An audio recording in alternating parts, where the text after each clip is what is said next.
Hey guys, so I am back to talk about the next Conquest series that is going to start on Monday, Labor Day. This is the Conquest series that we are going to be playing to unlock the new Ezra Bridger exiled character, whatever you want to call him. He's the Ahsoka Tano lifter unit that will be available to us. So we've got the DATAMINed feats that have come out. They were released today on SWGOH events as per usual, and we'll go through that really quick here. So before I hop in though, I do want to say thank you so much to all of my patrons. I truly do appreciate the support. It does not go unnoticed and it is very much appreciated. So like I said, the feats were data mined on SWGOH events. Sig went through it once the update pushed and did up his lovely table that he always does for us. So it is on his Discord server there. It's also pinned in the H&N Discord server. I'm not going to leave this up because, as usual, it's pretty hard to read, but I do want you to see what I'm working off of. And if you want a copy of this, like I said, it's pinned in the Discord server. So as usual, though, I do want to hop in game so we can look at the feats. And I do want to start with the global feats because I'm going to try to pull some of those teams into the sectors themselves so that we're able to pull off of them that way and hopefully get some double dipping, triple dipping, etc. that we usually like to do. Okay, so let's start with the global feats. So right away, we are going to do the defeating at least 250 enemies on the Golden Challenge path. So that is the path, for those who are unaware, that runs along the top and the bottom, kind of like half of a DNA sequence of the Conquest path as you're going through it. They are outlined in gold. So you just want to kind of stick on that path. Anyone you kill on those nodes will count towards this feat. We need to win at least 20 battles with a full squad of Night Sisters, attempt to inflict stagger 100 times, win 20 battles with a full squad of Imperial Remnants, and then win 15 battles with at least 4 Gungans in your squad. This is a direct pull from the last Conquest series. It is only worth 1 point because it does give us the massively overpowered disc that we will equip and get the other 15 points once we complete that part of the feat. And then we also need to win 15 battles with Master Qui-Gon Jinn surviving. So this is the new Qui-Gon, the one that goes with Queenie. And that will give us 1 point to get the deployable cooling systems consumable that once you equip and use once, you get the other 15 points that way. So right at the top here, you're going to see that I have Rey and the Gungans. So we don't need to have the Gungans survive. It doesn't say that. And if it's working exactly like the last Conquest series did, they can die off. It's fine as long as you win. So you don't necessarily need to use Rey here if you don't have Jar Jar. When you're dragging your other 4 Gungans along, you can take another strong character that's able to solo a node. I do like Rey though because she will keep them alive. And for this one in particular, you can actually double dip on the stagger feat. With Captain Turples, the first special there, any enemies that don't already have debuffs will end up getting staggered. So you can get a few stagger out that way at the same time. If you do have Jar Jar, I personally would just go in with a full Gungan Jar Jar squad. And then that way you are able to double dip that way. You can do at least 4 Gungans on your team and get stagger. You will eventually want to double dip with Gungans anyway. 20 battles with Night Sisters. We've been getting a ton of Night Sisters. I shouldn't say ton. We've gotten 3 new ones. We've got Morgan Elsbeth, and we've got the 2 zombie troopers, which are also tagged as Night Sisters. So keep that in mind. So we're going to be able to work our way through these 20 battles pretty quickly, honestly. If Zealous Ambition is in the game available for this Conquest series, this top Night Sister squad, the Talzin lead one, everyone on that squad except for Zombie is a support or healer character. So Zealous Ambition is going to pump their damage through the roof, and you'll be able to walk through that way. And then just another stagger squad that I like to keep in my back pocket is just a Kira Scoundrel one. Kira has an AoE stagger. Veteran Han has a stagger on his basic. So it's pretty straightforward. You can also do like a JML lead and call Vet Han to assist every time. And then that way you can get some more staggers that way. If you don't want to go with Kira, do as you please. Okay, a full Imperial Remnant team. So obviously we've got a Dark Trooper Moff Gideon Remnant squad. You're also going to be able to bang out some staggers with this team this way. So something to keep in mind. And then the last feat is having Master Qui-Gon survive, and then so that is the new Qui-Gon, the one that goes with Queenie. Like I said, I did pair him with Rey here just because of her lifeblood kind of and her leadership, keeping all of the light side characters alive. We'll be able to have the damage immunity work in our favor here if you do have a weaker Qui-Gon, and then have him survive and get the win in that way. And then here as well, you can work on stagger with having Resistance Hero Poe on the team in particular, or other light side characters that do stagger. So it doesn't necessarily have to be him, but he's just who I threw there. All right, so let's look at Sector 1 now. So in Sector 1, we need to attempt to inflict tenacity down 50 times. You're going to win 10 battles with Morgan Elsbeth surviving, gain decay 50 times, and then defeat 35 enemies with Gungan units. So you can double dip into the global feats a lot here, which is kind of nice. So tenacity down, pretty straightforward in my opinion. I just wanted to throw in a Rey squad for fun. It doesn't double dip too much. You're going to double dip with stagger here because, again, Resistance Hero Poe. But tenacity down in particular is on BB-8's basic. And so you're just going to call BB-8 to assist whenever you can. Whenever you can give him a turn, and that way he can just do his basic and get the tenacity down that way, and then stagger. So that is just a random team.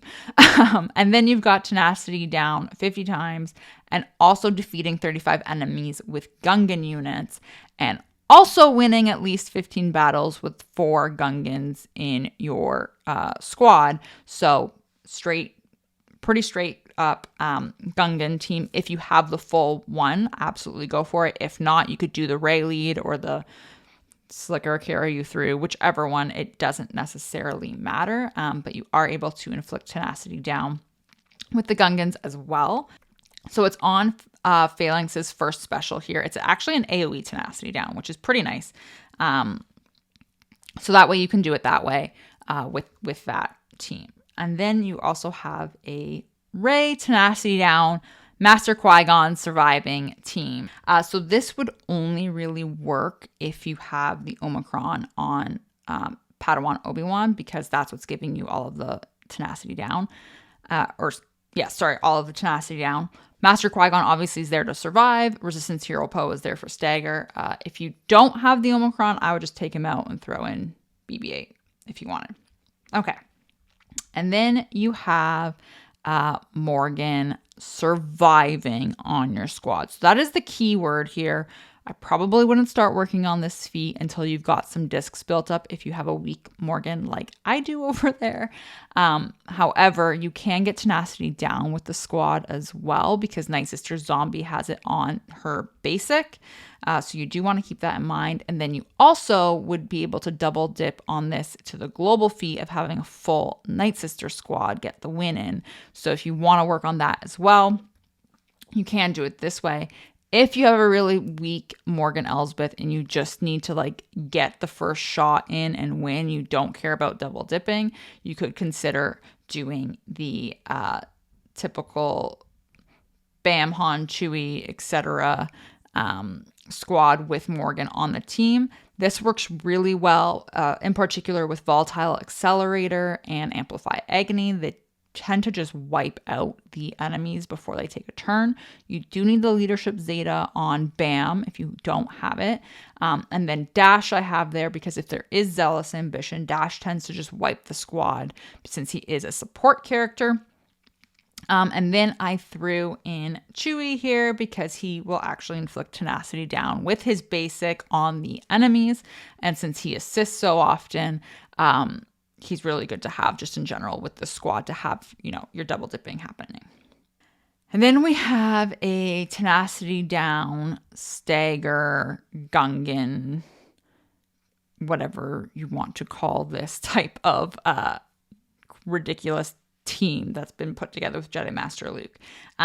So with Jedi Master Luke's leadership, we're going to be able to call light side allies to assist.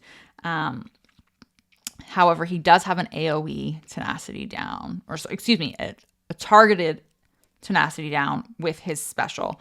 I always assume it's an AoE because it's AoE damage. It is just the one with it. So when he pumps out his debuffs that way on his second special, but you can call Phalange to assist, Phalanx, and get Gungan kills that way. And then you also have an opportunity here with the first special to get an AoE tenacity down if your Phalanx can get the turn in. So you do want to keep that in mind, keeping them to survive. And then obviously to put the tank tech on Luke, Shock, and Hermit Yoda so that we're able to call Phalange to assist as well using Luke's leadership ability, or also using their call to assist since they do have one. So just to keep that in mind. Okay, and then we also have a Geonosian tenacity down stagger team. They have these debuffs available in their kits, and on the mini boss, we're actually going to need to win with a full squad of Geonosians for some reason. So why not just take advantage, take your full squad of Geonosians in, and also work on tenacity down and stagger for the global feat at the same time. Okay, we also though need to gain decay 50 times in this sector. I personally don't know if this is going to be worthwhile. Obviously, we'll see how this goes once we get discs and such and what the teams are. The only way you can gain decay is through Captain Enoch's leadership ability. And as you can see, mine are not that crazy geared or starred, etc. So it is going to be interesting. But essentially what happens is instead of dying, your characters gain a stack of decay whenever they are about to die. I don't know how well this is going to work. It only works if you don't have, it has to be full Imperial Remnant team, and you cannot have any other Imperial Remnant Empire leader tagged allies. So you can't take, Gideon or Dark Trooper Moff Gideon on your squad here. You got to leave them off, and they can't be droids, so you can't take Dark Trooper either. So it's very particular. Keep that in mind, which is why I have this hodgepodge team built. But you're gaining decay through Captain Enoch's leadership. We can just have a look. It honestly slipped my mind how it's going to work. But you can see here, so at the start of battle, if all allies are Imperial Remnant, so you need all of them there, and no other allies are Empire with the leader tag, so no Gideons, whenever another non-droid Imperial Remnant ally would be reduced to 1% health from a non-critical hit, so also keep that in mind. If they have less than 9 stacks of decay, which they will, they recover 100% of their health and protection and gain a stack of decay to a max of 9. So you don't want to get crit, and you're basically going down to 1% health. I wouldn't work on this feat right away. Again, I would want to get my discs set up and then have a go at it after the fact. So that is that. Like I said, on the mini boss, we're going to be doing a full squad of Geos, and then you need to win with only light side characters, so you're doing it twice.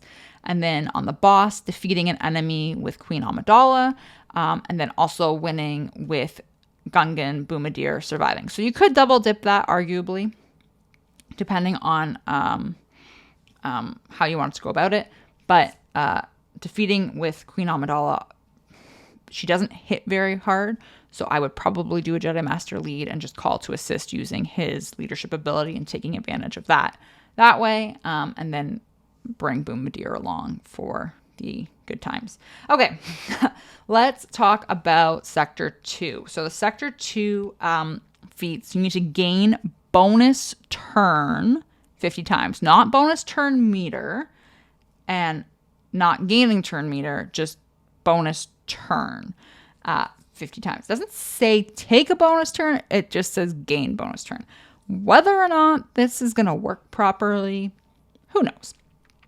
Defeat 35 enemies with Morgan Elsbeth, gain alert 20 times, and then attempt to inflict breach 50 times. So bonus turn. So these characters up top all have bonus turns in their kits. So Jedi Knight Anakin gains a bonus turn whenever an ally falls below 50% health.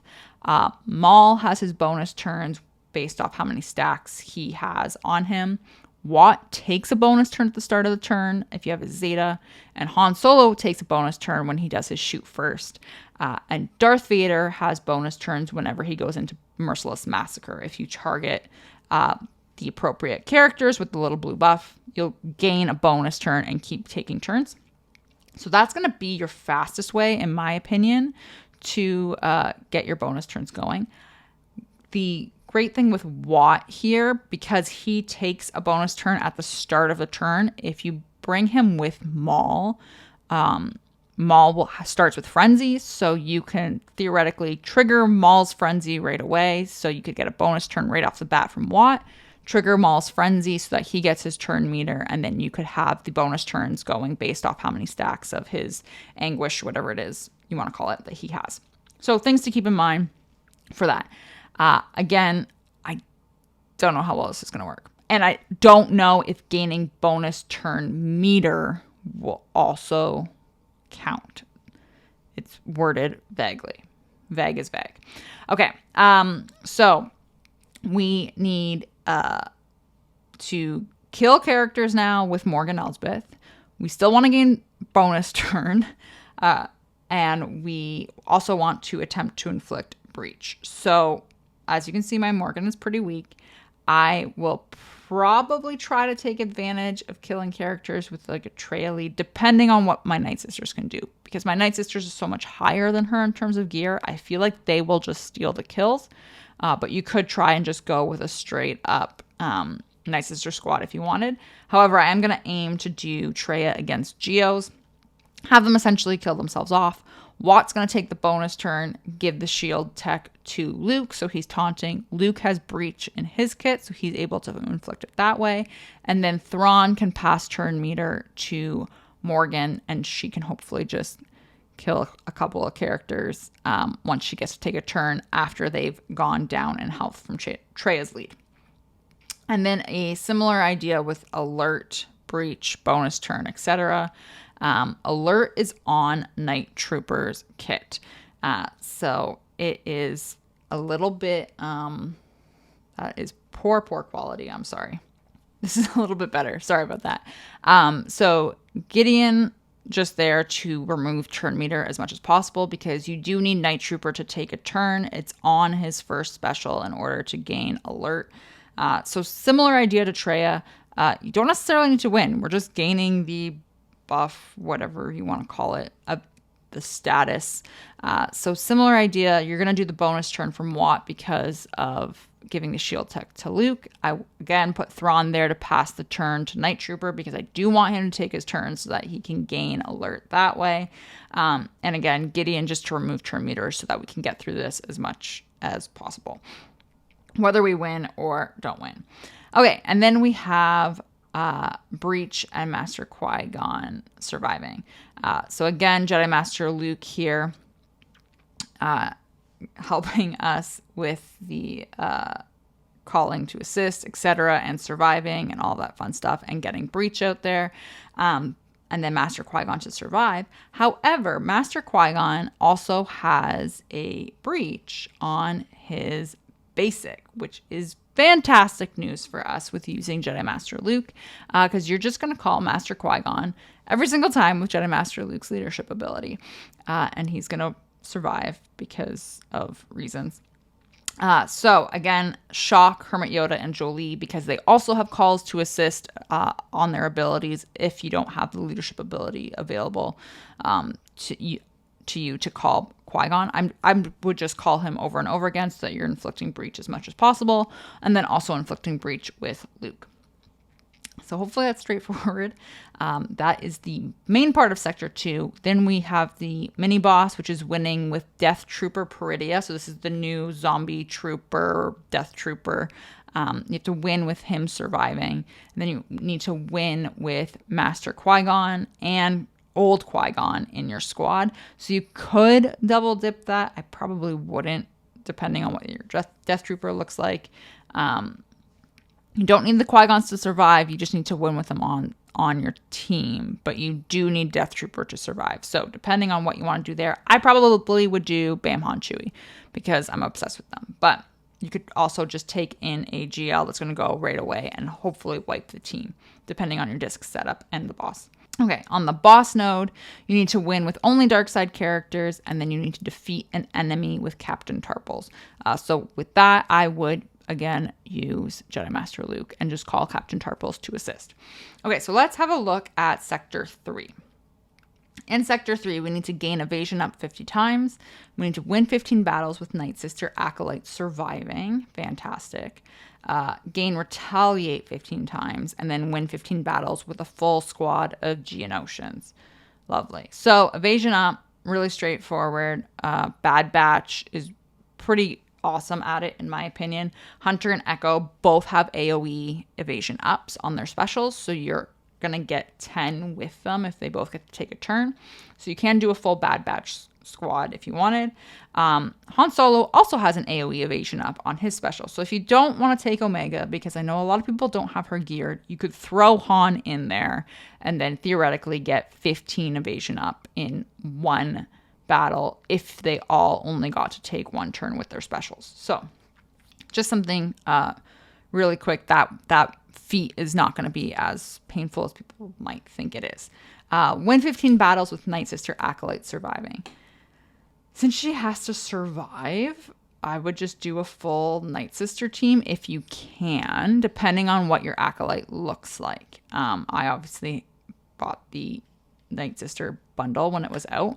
But this way you would double dip on the global feat if you can make this happen of needing to win 20 battles with a full Night Sister team. If you are going after that and you can make your Night Sister Acolyte survive, this is where I would do the majority of that feat, the Night Sister 20 battles, because you need to do it 15 times anyway with Acolyte surviving. So if you can make that work, I would do that. If you can't, then you could do your Bam Han Chewie Dash team tagged Acolyte on, and they will wipe out the enemies for you, disc dependent. Dash obviously will do it with his Zealous Ambition, Volatile Accelerator, Amplify Agony for Bam Han Chewie. This would also get you evasion up though, because of Han's special. So you would be able to double dip that way. All right. Retaliate is only available on the Gungans. It is on Phalanx on the special, and it is on the Shield second special. Unfortunately, only Phalanx gains it, so it is a one-time type of deal. But you only need to gain it 15 times, which is kind of good. And you do also need to do your global feat of 15 battles with at least 4 Gungans in your squad. Winning 15, that is, sorry. So you could do them all arguably in this sector if you wanted to. And then you could also, if you don't have the full Gungan team, again, take a different character as your lead. As long as Phalanx gets to take a turn, you'll get the Retaliate that way. And then 15 battles with a full squad of Geos. Pretty straightforward. You need a full squad of Geos. There really isn't anything to do there. Okay. Then we have the mini boss in Sector 3, winning with Morgan Elsbeth surviving, and then winning with Captain Enoch in your squad. You could arguably do this in one battle if you wanted to. Again, depending on your discs and your gear levels, I would probably switch them, just to keep in mind. And then the boss is winning with Queen Amidala surviving and winning without using any support units in your squad at all. So you just want to keep in mind of that when you are building your squad for that feat in particular. Okay, so let's talk about Sector 4. Sector 4, we need to gain tenacity up 50 times, win 15 battles with Keller and Beck in our squad, attempt to inflict or gain blight 40 times. This is odd. Defeat 30 enemies with Night Sister units. Again, pretty straightforward. So the first team I want to talk about that's going to get a decent amount, I think, of these feats done. Tenacity up, Keller and Beck, and Master Qui-Gon Jinn surviving for the global feats. So tenacity up, again, straightforward. Yoda's going to be able to give that to your squad, and you'll be able to do it that way. And then Keller and Beck being here on the team, You need to win 15 battles with him in your squad anyway. He doesn't need to survive. You just need to have him hang on in your squad. And then the other great thing with having Master Qui-Gon in this squad is his little dice roll move gives you tenacity up on all other Galactic Republic allies. So Grandmaster Yoda, Kelleran Beck, and Shock, all being Galactic Republic, will get tenacity up again. And then again, Shock is there because she actually can give tenacity up as well. With her first special, her assault team, you want to target a support or healer person specifically on the squad. So if you target Grandmaster Yoda because he is support, he would get tenacity up again. So you're going to get a lot that way. And again, you just want to keep Master Qui-Gon surviving. Kelleran Beck is just tagging along for fun. All right. The next one is attempting to inflict or gain blight. Blight is only available on Night Trooper. It's the only way that it will happen. And it is on Night Trooper's basic. So you're dealing physical damage, and then Night Trooper gains blight that way. And then eventually on his special, if he gets to take a turn, the target enemy will gain a stack of blight as well. So it doesn't spread that I can see based off of the kits. If you can see better than I can, then please correct me. However, it's literally gaining and inflicting. Hopefully it works, and he's the only one that does it. You could throw him on a full Night Sister squad, and hopefully he gets to take a turn and inflict it. He doesn't necessarily need to survive, but then you could get a win that way for the global feat if you wanted. But you could also defeat 30 enemies with Night Sister units that way. He will count as a Night Sister to defeat 30 enemies and also on the full Night Sister squad. So, assuming they've coded the tags correctly and are reading it properly. Again, he's the only one that does it, so it might be annoying, but we'll see once we get in there. Okay, the mini boss in Sector 4, you're going to win with a full squad of Galactic Republic surviving, and then win with Jar Jar surviving. So you're going to do that twice. Win without using any Empire in your squad. This is against the boss now, the final boss, and then win with Dark Trooper Moff Gideon surviving. So again, you're going to do it twice because you can't double dip. All right, let's look at Sector 5, and then we will be done. We need to gain accuracy up 50 times, attempt to inflict plague 100 times, defeat 25 enemies with Death Trooper Peridia, so the new zombie Death Trooper thing, and then win 15 battles with Geonosian Spy surviving. Yay. Accuracy up. This is pretty straightforward. Seer has it on her basic, so I like to use a Jedi Master Luke squad and just call her to assist like crazy. You obviously are going to give Watt the tech to Luke so that he's taunting. Sorry, brain melt. And then I have Qui-Gon and Shock there so that they can call some more assists on Seer. And then Qui-Gon, again, just to tag along and survive for the global feat if needed. And then you have your Gungans. They also have accuracy up. It is on Boomadir. It's on the targeted ally. So you can get accuracy up that way. And then also have a full Gungan squad if you wanted for the global feat. Or at least the 4 Gungan allies, I should say, for the global feat that way. Plague 100 times. I hate to say straightforward again, but your Night Sisters are going to do it. They're going to be able to just inflict plague as you're going through and hopefully get it done as quickly as possible. You don't need to win. You just need to inflict plague. And I like to do this in particularly against Mon Mothma nodes, especially ones that have Chirrut on them, because he's constantly cleansing them so they won't die as quickly, which is pretty nice, and you can get some more plague out that way. Okay, so the Death Trooper Peridia kills. I am hoping that this will work. It's going to be tricky. I am planning to hopefully find a Geonosian team that I can take Traya lead against. And then that way it will hopefully just have themselves kill themselves off because of her leadership, have Thrawn pass the turn to Death Trooper, and he has an AoE and can get some kills in that way. And then win 15 battles with Genosha and Spy surviving. Bam Han Chewie, and just AoE the team to death, assuming the discs are going to work out in our favor for that. Otherwise, it's going to be probably a full Geo squad or a strong Galactic Legend team, and just tag Spy on there to drag along and wipe through the nodes that way. Okay, the mini boss, we need to defeat an enemy with Padawan Obi-Wan, so I would do a Jedi Master Luke call to assist, and then win without using any Galactic Republic in your squad. So you're doing this twice because of Obi-Wan being there. And on the boss, we need to win with Luthen surviving, and then win with a full squad of Gungans, which would double dip to your winning 15 battles with at least 4 Gungans global feat. So again, hopefully that is straightforward and helpful. That's pretty much it. That's everything that we've got for the feats so far. Again, hopefully that helps you plan some teams out and figure out what you're going to do before Monday starts, and that way you can hit the ground running.